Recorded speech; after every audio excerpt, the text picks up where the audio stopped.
नमस्कार, स्वागत है आप सभी का हमारे इस चैनल पर। आज से हम लोग शुरुआत करने जा रहे हैं आधुनिक भारत के इतिहास की।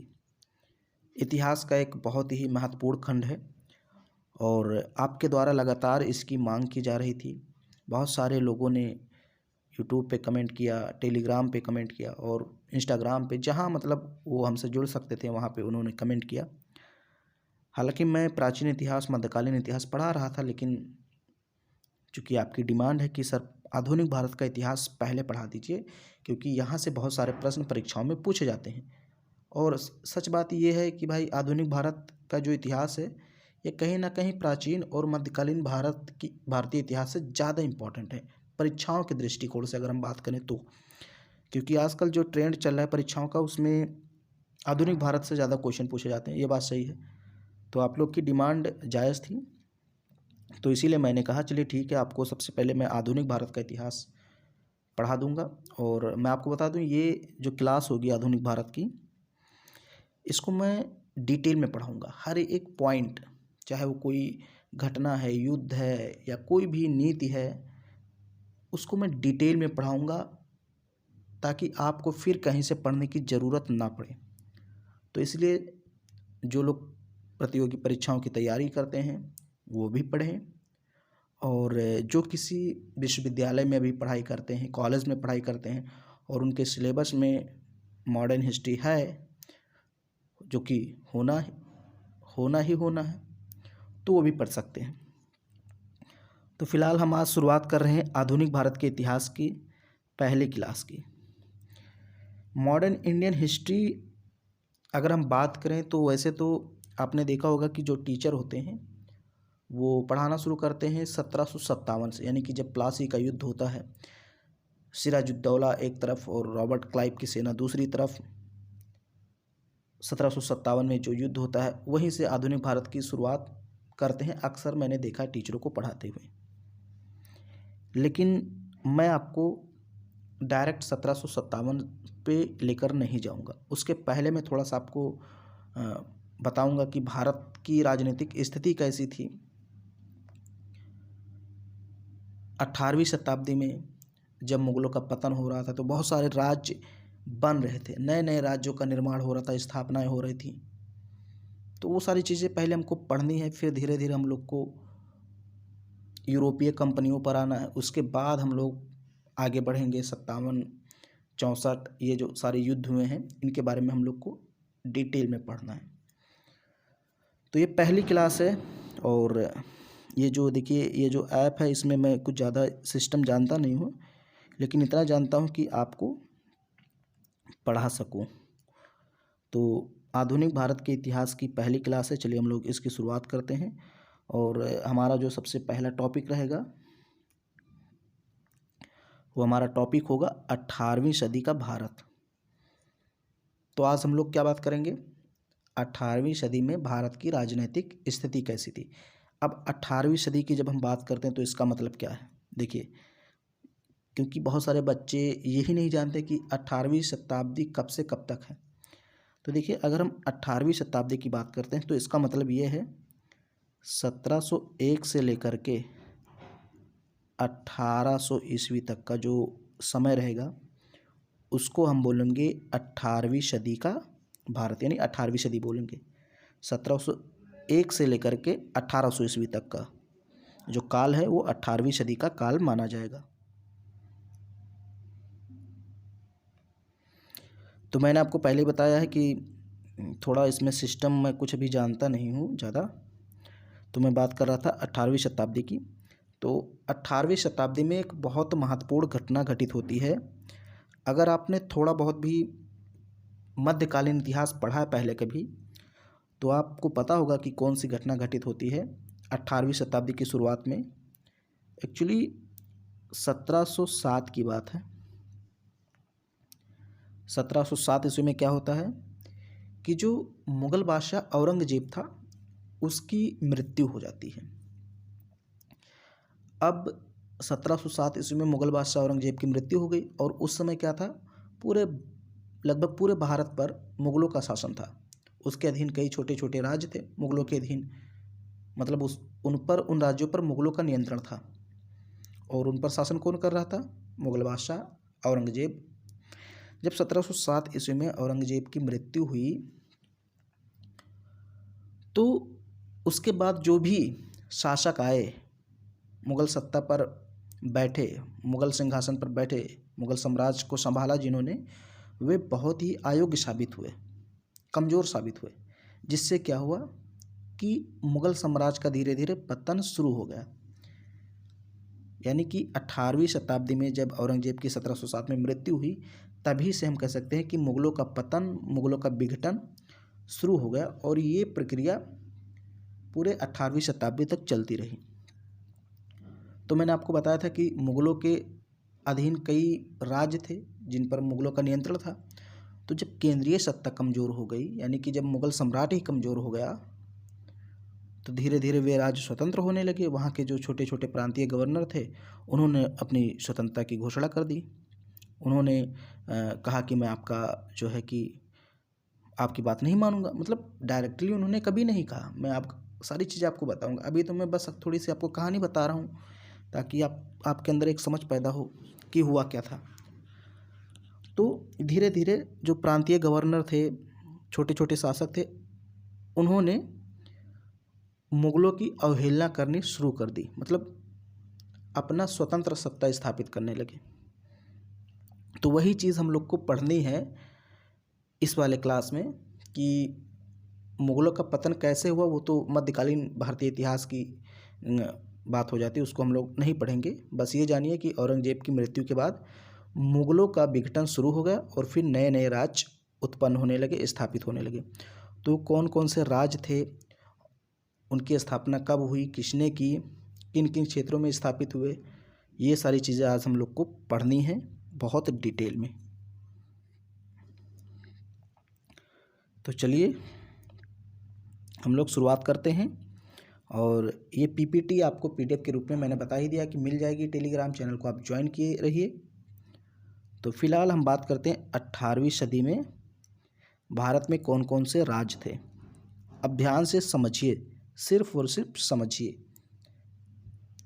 18वीं सदी के शुरुआत में मुगल शासक औरंगजेब की मृत्यु यानी 1707 में मृत्यु हुई। उसके बाद मुगल साम्राज्य पूरी तरह खंडित हो गया। औरंगजेब की मृत्यु के बाद आने वाले शासक अयोग्य साबित हुए, जिससे मुगल साम्राज्य की केंद्रीय शक्ति कमज़ोर हो गई, जो मैंने अभी आपको बताया ही। मुगल सम्राट के कमज़ोर होने के कारण स्थानीय राजनीतिक और आर्थिक शक्तियां सिर उठाने लगीं और अपना दबाव बढ़ाने लगीं।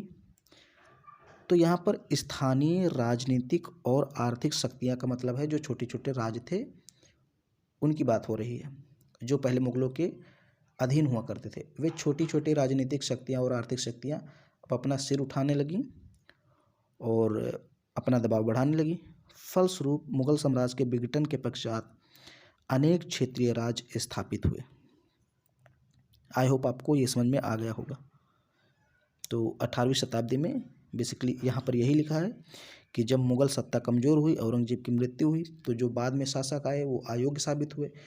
तो उनके अधीन जो भी राज्य थे उन पर मुगलों का नियंत्रण थोड़ा थोड़ा ढीला पड़ने लगा, जिस कारण जो छोटे छोटे राज्य थे, वहाँ के जो छोटे छोटे शासक थे, उन्होंने अपनी स्वतंत्र सत्ता स्थापित करनी शुरू कर दी और कई राज्यों का निर्माण हुआ, यानी कई नए राज्यों की स्थापना हुई, जो हम लोग आगे पढ़ेंगे। फिर आगे हम लोग देखते हैं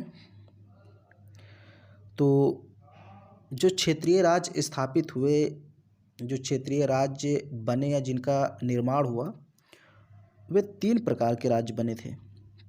कितने प्रकार के? 3 प्रकार के क्षेत्रीय राज्य स्थापित हुए। तो पहला तो है जिसे हम कहते हैं उत्तराधिकारी राज्य। अब उत्तराधिकारी राज्य कौन थे? यानी कि उत्तराधिकारी राज्य वे थे जो पहले मुगल साम्राज्य के प्रत्यक्ष नियंत्रण में थे, मुगलों के नियंत्रण में थे और वहाँ पर मुगलों के अधिकारी शासन करते थे। सूबेदार कह लीजिए, गवर्नर कह लीजिए, वो शासन करते थे। तो जब मुगल सत्ता कमज़ोर हुई तो उन्होंने अपनी स्वतंत्र सत्ता स्थापित कर दी। तो उत्तराधिकारी राज्य हम उन्हीं को बोलेंगे जो पहले मुगलों के प्रत्यक्ष नियंत्रण में थे। वही चीज़ यहाँ पर लिखी है। इन राज्यों के संस्थापक पुराने मुगल अधिकारी थे। और अगर हम बात करें कौन कौन से राज थे, तो इसमें बंगाल, अवध और हैदराबाद, ये उत्तराधिकारी वाले राज्य थे। इनकी स्थापना जो करेगा वो पहले मुगलों का अधिकारी रह चुका होगा। तो ये तो उत्तराधिकार वाले राज्य हो गए। अब फिर इसके बाद हम बात करते हैं दूसरे प्रकार के राज्य की। तो दूसरा जो राज्य था वो था विद्रोही राज्य। विद्रोही राज्य मुगलों से विद्रोह करके स्थापित हुए थे। कैसे? मुगलों से विद्रोह करके स्थापित हुए। ये मुगलों के अधीन नहीं थे। हालांकि अप्रत्यक्ष रूप से मुगलों के अधीन थे, लेकिन प्रत्यक्ष रूप से मुगलों का इन पर कोई बहुत ज़्यादा नियंत्रण नहीं था। तो इन्होंने क्या किया, मुगलों के विरुद्ध विद्रोह कर दिया और अपना एक अलग राज्य स्थापित कर लिया। जैसे अगर बात करें तो इसमें सिख राज्य, मराठा राज्य, जाट राज्य एवं अफगान राज्य, ये विद्रोही राज्य कहलाए। तो इनके बारे में हम लोग को पढ़ना है। अभी मैं आपको सारी चीज़ें पढ़ाऊँगा। बंगाल पढ़ाऊँगा कि बंगाल की स्थापना किसने की, कैसे की। अवध पढ़ाऊँगा, हैदराबाद पढ़ाऊँगा, सिख, मराठा, जाट, अफगान, ये सारी चीज़ें पढ़ाऊँगा। तो आपको बिल्कुल भी टेंशन लेने की ज़रूरत नहीं। फिर यहाँ पर जो तीसरे प्रकार का राज्य स्थापित हुआ 18वीं शताब्दी में, वो कौन सा था? उसे कहते हैं मुगल साम्राज्य की परिधि के बाहर के राज्य। कुछ ऐसे राज्य हैं जो मुगल साम्राज्य की परिधि के बाहर स्थापित हुए, मतलब उन पर मुगलों का नियंत्रण नहीं था किसी भी प्रकार से। जैसे हम बात करेंगे इनमें मैसूर की, कालीकट की और त्रावणकोर की, ये दक्षिण भारत के राज्य थे। तो ये इतने राज्य हैं जो 18वीं शताब्दी में स्थापित हुए, जब मुगल सत्ता कमज़ोर हो गई। जब औरंगजेब की मृत्यु हुई, शासक आए वो कमज़ोर साबित हुए, तो धीरे धीरे मुगलों की पकड़, मुगलों की जो डोर थी वो धीरे धीरे इन राज्यों पर कमज़ोर पड़ने लगी, जिससे इन राज्यों का उदय हुआ। तो अब हम एक एक करके इनके बारे में डिटेल में चर्चा करते हैं, ध्यान से समझना। चलिए, तो सबसे पहले हम बात करेंगे, यहाँ देखिए, इसको आप देख लीजिए। इसको मैं आपको, ये देखिए सिस्टम थोड़ा सा अजीब मुझे लग रहा है अभी। ये देखिए, सबसे पहले हम बात करेंगे उत्तराधिकारी राज्य की। और उत्तराधिकारी में कौन कौन से हैं? बंगाल, अवध और हैदराबाद। तो सबसे पहले हमें बात करनी है बंगाल की। वही चीज़ यहाँ पर लिखा हुआ है, देखिए उत्तराधिकारी राज्य, और इसमें सबसे पहले हम बंगाल की बात करेंगे। तो बंगाल राज्य भी पहले मुगलों के ही अधीन था। थोड़ा आप समझ लीजिए, पहले सुन लीजिए, फिर मैं आपको ये तो पढ़ा ही दूंगा, एक एक लाइन आपको पढ़ा दूंगा, वो आप समझ लेंगे।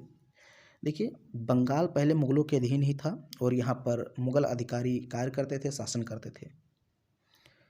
लेकिन जब केंद्रीय सत्ता कमज़ोर हुई, पकड़ ढीली पड़ी, तो यहाँ का जो शासक था वो अपने आप को स्वतंत्र घोषित कर लेता है। मतलब औपचारिक रूप से तो नहीं सीधे कहता है कि मुगल शासक से सीधे एकदम कह दे कि हाँ मैं स्वतंत्र होगा, ऐसा कभी नहीं कहता।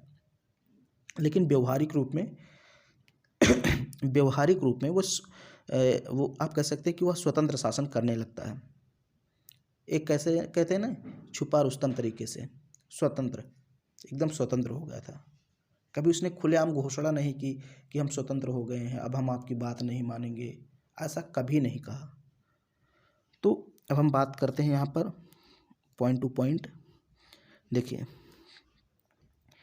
केंद्रीय सत्ता की बढ़ती कमजोरी का फायदा उठाकर असाधारण योग्यता रखने वाले मुर्शिद कुली खां ने स्वतंत्र बंगाल की स्थापना की। मुर्शिद कुली खां, अब मुर्शिद कुली खां कौन था आप कहेंगे? तो मुर्शिद कुली खां एक आप कह सकते हैं अधिकारी था, जो कि मुगलों ने नियुक्त किया था कि जाओ तुम बंगाल में शासन करो, यानी मुगलों के अधीन ये कार्य करता था मुर्शिद कुली खां। तो इसने बंगाल की स्थापना की। अब यहाँ देखते हैं, राजस्व प्रशासन को चुस्त दुरुस्त बनाने के लिए मुर्शिद कुली खां को 1700 ईस्वी में औरंगजेब ने बंगाल का दीवान बनाया था। किस पद पर? जब 1700 ईस्वी में जब औरंगजेब जीवित था, उस टाइम की बात हो रही। उस टाइम क्या था, औरंगजेब ने मुर्शिद कुली खां को बंगाल का दीवान बनाया था। दीवान का मतलब राजस्व अधिकारी, यानी कि जो टैक्स होता था, भू राजस्व होता था, उसको वसूल करने का अधिकार इसको दे दिया था कि तुम जाओ और बंगाल से राजस्व कलेक्ट करो, इकट्ठा करो और उसे केंद्रीय सत्ता यानी कि मुगलों के पास पहुंचाओ। यानी राजस्व अधिकारी उनको नियुक्त किया था। फिर जब 1707 में औरंगजेब की मृत्यु हो गई तो उसके बाद बहादुर शाह प्रथम और जहांदार शाह, फारुखशियर, ये सारे शासक बनते हैं। तो इसका जो है पद ऐसे चलता रहता है, कोई पद इससे छीनता नहीं है। जितने भी शासक आते हैं वो सब इसको पद दे देते हैं। 1707 ईस्वी में मुग़ल बादशाह फारुखशियर था। मुग़लों में जो बादशाह बना वो बना फारुखशियर, और ये 1713 में बना था और 1719 तक रहता है। तो 1717 में फारुखशियर ने उसे बंगाल का नाजिम बना दिया। नाजिम मतलब होता है सूबेदार। अब आप कहेंगे कि सर अभी आपने बताया कि वो दीवान था, तो देखिए दीवान था, वो पद लिया नहीं इसने, दीवान रहने दिया, एक और पद दे दिया, यानी डबल पद उसके पास हो गया। यानी कि अब वो बंगाल का दीवान भी हो गया और बंगाल का सूबेदार भी हो गया। सूबेदार का मतलब होता है सामान्य प्रशासन देखना, देख रेख करना प्रशासन की, और दीवान का मतलब राजस्व इकट्ठा करना। तो दोनों अधिकार इसके पास हो गए, प्रशासन के और राजस्व वसूलने के दोनों अधिकार इसके पास आ गए। अब मुर्शिद कुली खां को एक साथ दोनों अभूतपूर्व विशेषाधिकार प्राप्त हो गए। नियंत्रण और संतुलन की जिस व्यवस्था द्वारा साम्राज्य के इन दोनों अधिकारियों को अंकुश में रखने के लिए पूरे मुगल काल में शक्ति का जो विभाजन जारी किया गया था, उसी को अब इस तरह समाप्त कर दिया गया। यहाँ पर कहने का मतलब ये है, अब इसको आप समझ लीजिए। पहले क्या होता था कि मुगल अपने प्रांतीय अधिकारियों को कैसे नियंत्रित करते थे, या हम कहें कि प्रांतों को कैसे नियंत्रित करते थे। तो होता क्या था, मुगल जो शासक होता था वो किसी भी प्रांत में दो अधिकारी नियुक्त करता था, एक दीवान और एक सूबेदार या नाजिम होता था। तो ये दोनों एक दूसरे को चेक एंड बैलेंस करते थे, यानी संतुलित और नियंत्रित करते थे। इससे क्या होता था कि कोई भी, ना तो दीवान ना तो नाजिम, कोई भी विद्रोह नहीं करता था मुगल सत्ता के खिलाफ, क्योंकि मुगलों की एक बहुत अच्छी रणनीति थी कि दो लोग को नियुक्त करो किसी भी राज्य में, दो मुखिया हैं, ताकि एक दूसरे को नियंत्रित करें। अगर एक विरोध कर रहा है या विद्रोह करना चाहता है तो दूसरा हमें उसकी सूचना दे दे, दूसरा करना चाहता है तो पहला हमें सूचना दे दे। मतलब ये एक आप कह सकते हैं मुगलों की एक बहुत अच्छी नीति थी कंट्रोल में रखने की। लेकिन अब चूंकि फारुखशियर ने उसको, मुर्शिद कुली खां को सूबेदार का भी पद दे दिया और 1700 ईस्वी में उसको दीवान का पद मिला ही था, यानी कि अब मुर्शिद कुली खां के पास दोनों पद आ गए। यानी कि अभूतपूर्व का मतलब होता है जैसा पहले कभी नहीं हुआ था। देखिए अभूतपूर्व विशेषाधिकार, यानी ऐसा विशेषाधिकार जो पहले कभी किसी को नहीं मिला था, वो किसको मिल गया?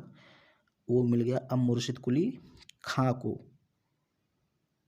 तो इतना समझ में आया। अब आगे देखते हैं क्या होता है। तो मुर्शिद कुली खां क्या करता है, उसने मुगल सत्ता से अलग होकर कभी भी औपचारिक रूप से स्वतंत्र घोषणा नहीं की, और वह बादशाह को नियमित रूप से नजराने की एक बड़ी रकम भेजता रहा। तो मैंने आपको पहले ही बता दिया कि जो मुर्शिद कुली खां था वो थोड़ा चालाक था। उसने कभी भी औपचारिक रूप से घोषणा नहीं की कि मैं स्वतंत्र हूँ, कभी भी मुगलों से ऐसा उसने कभी कहा ही नहीं। हालांकि वो व्यवहारिक यानी प्रैक्टिकली वो स्वतंत्र हो चुका था, लेकिन उसने कभी नहीं कहा कि मैं स्वतंत्र हूँ। वो क्या करता रहा कि नियमित रूप से नजराने की एक बड़ी रकम भेजता रहा, यानी राजस्व कलेक्ट करके मुगलों को देता रहा। हालांकि वह व्यवहारिक रूप में स्वतंत्र शासक की तरह कार्य कर रहा था। मुर्शिद कुली खां के शासन के दौरान 3 विद्रोह हुए। तो जब मुर्शिद कुली खां बंगाल में शासन कर रहा था उसमें बंगाल में 3 विद्रोह हुए, इसको आप याद रख सकते हैं। पहला विद्रोह सीताराम राय, उदय नारायण और गुलाम मोहम्मद ने मिलकर किया, यानी इन तीनों ने मिलकर पहला विद्रोह किया। दूसरा विद्रोह सुजात खां ने किया, और जो तीसरा विद्रोह था वो निजात खां ने किया। ये 3 विद्रोह हैं, इसको आप 1-2 बार पढ़ेंगे याद हो जाएगा। उसने इन सारे विद्रोहों का दमन करके अंदरूनी और बाहरी खतरे से बंगाल को मुक्त कर वहाँ शांति की स्थापना की, यानी शांति स्थापित कर दी। अब यहाँ देखिए, ये एग्ज़ाम के दृष्टिकोण से प्रतियोगी परीक्षाओं के दृष्टिकोण से इम्पोर्टेंट है।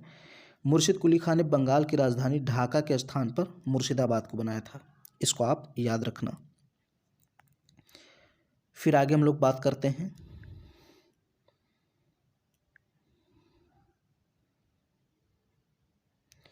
मुर्शिद कुली खां जो था, मुर्शिद कुली खां ने 1717 से 1727 तक बंगाल के नवाब के रूप में शासन किया और 1727 में उसकी मृत्यु हो गई। तो मैंने आपको बताया था कि 1717 में फर्रुख सिंह ने उसको जब सूबेदार बनाया तभी से वो अपने आप को स्वतंत्र शासक मानने लगा था। हालांकि वो 1700 ईस्वी से ही मानने लगा था, लेकिन 1717 में जब उसको डबल पद मिल गया, 2 पद मिल गए, तो उसकी शक्ति में वृद्धि हो गई। तो 1717 से लेकर 1727 तक यानी 10 वर्षों तक वो नवाब के रूप में बंगाल का शासन करता है। उसके बाद उसकी मृत्यु हो जाती है 1727 में।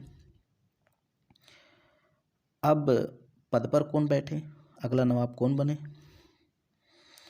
तो ये कहा जाता है कि इसकी एक पुत्री थी, उसका नाम का वर्णन यहाँ पे नहीं किया गया है।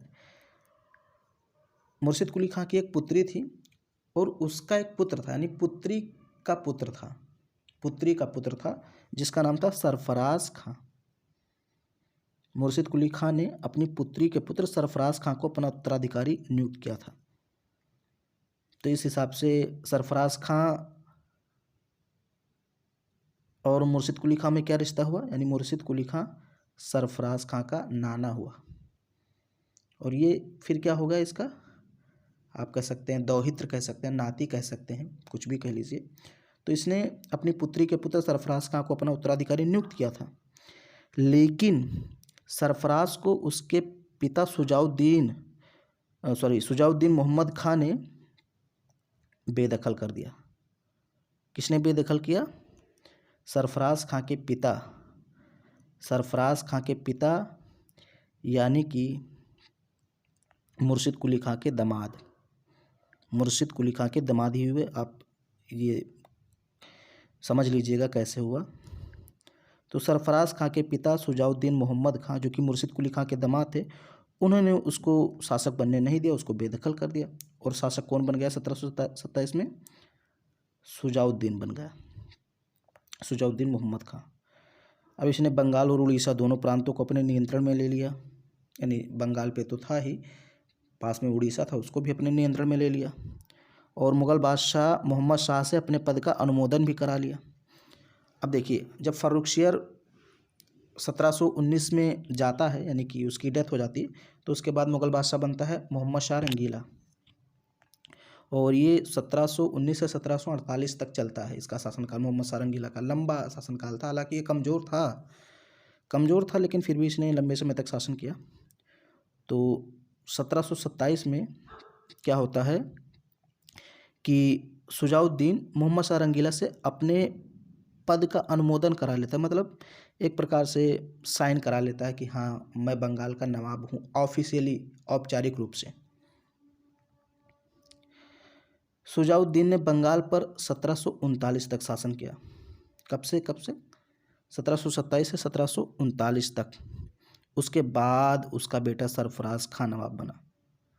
इसको पहले ही बनना चाहिए था, क्योंकि वास्तव में मुर्शिद कुली खान ने इसी को उत्तराधिकारी बनाया था, लेकिन इसके पिता ने बेदखल कर दिया। लेकिन बाद में फिर सरफराज खां बनता है। अब सरफराज खां बना 1739 में अपने पिता की मृत्यु के बाद। तो ये ज़्यादा समय तक शासन नहीं कर पाता है, ये देखिए। उसके बाद उसका बेटा सरफराज खां नवाब बना। 1740 में बिहार के नायब सूबेदार थे अलीवर्दी खां। तो अलीवर्दी खां ने सरफराज खां को गिरिया के युद्ध में हरा करके बंगाल के नवाब का पद हस्तगत कर लिया। हस्तगत मतलब होता है छीन लेना, यानी कब्जा कर लेना, अधिकार कर लेना। तो मात्र 1 वर्ष तक शासनकाल रहता है सरफराज खां का, 1739 से 40 तक। और 40 में बंगाल का नवाब कौन बन जाता है? अलीवर्दी खां। तो अब हम लोग बात करेंगे अलीवर्दी खां की।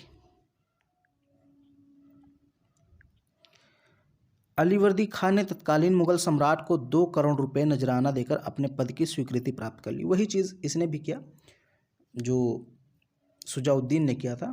मोहम्मद शाह रंगीला को इसने भी 2 करोड़ रुपए दे करके अपने पद की स्वीकृति प्राप्त कर ली। मतलब एक प्रकार से अपने पद की घोषणा कर दी कि हाँ मैं नवाब हूँ, ऑफिशियली जिसे कहते हैं आधिकारिक रूप से। एक प्रकार से कह सकते हैं कि मुगल सम्राट ने मोहर लगा दी 2 करोड़ रुपए लेकर कि हाँ जाओ तुम बादशाह बन गए, सॉरी तुम बंगाल के नवाब बन गए हो। तो अलीवर्दी खान ने 2 करोड़ रुपए देकर पद की स्वीकृति प्राप्त कर ली। इस प्रकार उसने मुगलों से लगभग पूरा संबंध विच्छेद कर लिया। मतलब मुगलों से एक प्रकार से आप कह सकते हैं अलग हो गए। संबंध विच्छेद का मतलब होता है अलग हो गए एकदम, क्योंकि 2 करोड़ रुपए दिया था तो इसका मतलब अलग हुआ। अब सभी प्रमुख नियुक्तियां बादशाह का कोई उल्लेख किए बिना की जाने लगी। मतलब अब जितनी भी नियुक्तियां होती थी बंगाल में वो कौन करता था? नवाब करेगा, और उसमें बादशाह के नाम का कोई उल्लेख नहीं होगा। पहले क्या होता था कि भाई कोई भी नियुक्ति होती थी तो उसमें मुगल बादशाह का नाम लिखा जाता था, क्योंकि पूरा कहीं ना कहीं मुगलों के अधीन ही था। लेकिन अब अलीवर्दी खां कोई भी नियुक्ति करता था तो उसमें मुगलों का कोई भी नामो निशान नहीं होता था, उसके बिना ही सारी नियुक्तियाँ की जाने लगी। अलीवर्दी खां के लिए बड़ी समस्याएं बाहर से आई। अब इसके सामने भी कई समस्याएं आती हैं। ऐसा नहीं कि बंगाल में समस्याएं नहीं हैं, इसके साथ में बहुत सारी समस्याएं उसे मराठों की लूटमार और अफ़गान विद्रोह का सामना करना पड़ा। जब अलीवर्दी खां बंगाल का नवाब बना तो उसमें मराठे लगातार लूटमार कर रहे थे। उत्तरी भारत में, पूरे भारत में लूटपाट मचा रखे थे। तो लगातार मराठे आक्रमण कर रहे थे और इधर अफ़गान विद्रोह भी लगातार हो रहे थे। एक अखिल भारतीय साम्राज्य की चाह लिए मराठों ने पश्चिम से कई बार बंगाल पर हमले किए और जान माल को असीमित नुकसान पहुंचाया। अब मराठों के हमलों से दबाव में आकर के अलीवर्दी खान ने 1751 में उड़ीसा प्रांत का एक बड़ा भाग और वार्षिक चौथ के रूप में एक निश्चित धनराशि देकर मराठों से संधि कर ली। चूँकि मराठों से लगातार ये तंग आ चुका था उनके आक्रमणों से, इसीलिए अलीवर्दी खान ने क्या किया कि मराठों को उड़ीसा का प्रांत दे दिया। मराठों को क्या किया? उड़ीसा का प्रांत दे दिया और चौथ के रूप में अपने राज्य का 1/4 हिस्सा देना स्वीकार किया, यानी 25% राजस्व देना स्वीकार किया। तो इस प्रकार मराठों के आक्रमण से इसने बंगाल को बचा लिया। अब बात है कि अफ़गान भी लगातार विद्रोह कर रहे थे। तो यहाँ बात करते हैं इसी बीच मुस्तफ़ा खां के नेतृत्व में कुछ विद्रोही अफ़गान दस्तों ने 1748 में पटना पर कब्जा कर लिया, लेकिन अलीवर्दी खां अंततः अफ़गानों को कुचलकर पटना को वापस पाने में सफल रहा। मतलब पटना पर कहा जाता है कि विद्रोही अफ़गान दस्तों का मतलब होता है गुट, यानी कि लोगों का समूह। तो पटना पर इन्होंने कब्जा किया अफ़गानों ने, लेकिन बाद में अलीवर्दी खां ने उसको स्वतंत्र करा लिया। फिर यहाँ पर एक पॉइंट याद रखिए, अलीवर्दी खां ने अंग्रेज़ों और फ्रांसीसियों को क्रमशः कलकत्ता और चंद्रनगर की किलेबंदी की अनुमति नहीं दी। अलीवर्दी खान ने यूरोपियों को मधुमक्खी की उपमा दी थी। क्या कहा यूरोपियों के बारे में? यानी कि जो ब्रिटिश, फ्रांस और स्पेनिश या जो भी आए थे, डच, पुर्तगाली, इन सभी को उसने कहा अलीवर्दी खान ने कि ये सभी क्या हैं? इनको मधुमक्खी की संज्ञा दी। कहा कि यदि उन्हें छेड़ा ना जाए तो वो शहद देंगी, किंतु छेड़ा जाए तो काट काट कर मार डालेंगी। ये चीज़ कही थी अलीवर्दी खान ने यूरोपियन के बारे में। 1756 में अलीवर्दी खां की मृत्यु हो जाती है। उसके बाद उसका दौहित्र का मतलब होता है पुत्री का पुत्र, सिराजुद्दौला नवाब बना। तो जैसे मैंने बताया था, जब मुर्शिद कुली खां की मृत्यु हुई थी, जिसने स्थापना की थी बंगाल की, तो जब मुर्शिद कुली खां की मृत्यु हुई थी तो उसके बाद उसने अपना उत्तराधिकारी अपने पुत्री के पुत्र सरफराज को नियुक्त किया था।